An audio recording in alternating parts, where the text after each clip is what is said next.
A reading from the Holy Gospel according to St. Matthew chapter 4 verses 18 to 22. As Jesus was walking by the Sea of Galilee, he saw two brothers, Simon, who is called Peter, and his brother Andrew, casting a net into the sea. They were fishermen.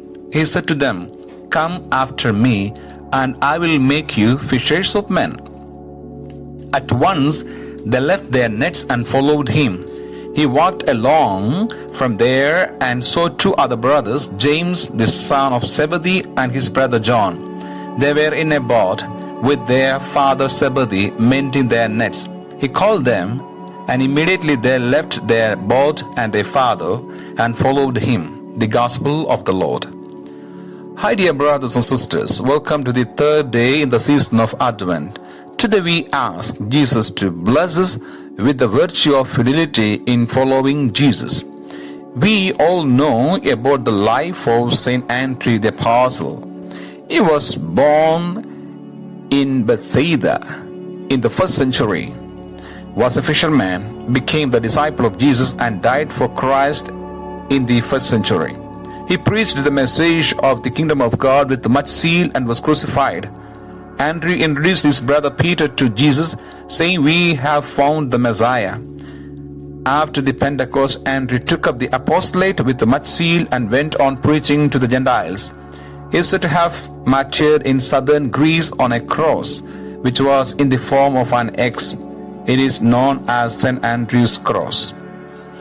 Why many of the followers of Jesus are willing to give up their life happily for Christ? Because they live their life sincerely with the maximum fidelity to their call and aspire nothing more than a life for Christ. Men and women of our time do not value much the fidelity in following Christ. People are ready to betray their fidelity for any little gain. Churches stand empty, which were once packed with the people, because people sacrifice their commitment to Christ and prefer a life of the world. As we are in the season of Advent, we must hear the calling of Jesus to each one of us, "Come after me." We should hear him inviting us with an invitation to give ourselves completely to his divine plan and purpose and live a life of following him with fidelity. Listen to him as you read his holy words and make sure nothing will come between you and your God. Fidelity in following Jesus must be like that of Andrew. We must without hesitation leave everything to follow him. What exactly does that mean? It means that we must let go of anything and everything that keeps us from responding to Christ. It means we must be ready and willing to do whatever Jesus asks of us. Anyone who keeps his fidelity with Christ will not miss the heaven-prepared reward.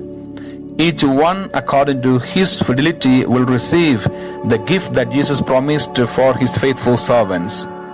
May you keep your ways pleasing to the Lord and glorify him with your very life. Amen. And I pray, may Almighty God bless you. In the name of the Father, and of the Son, and of the Holy Spirit. Amen.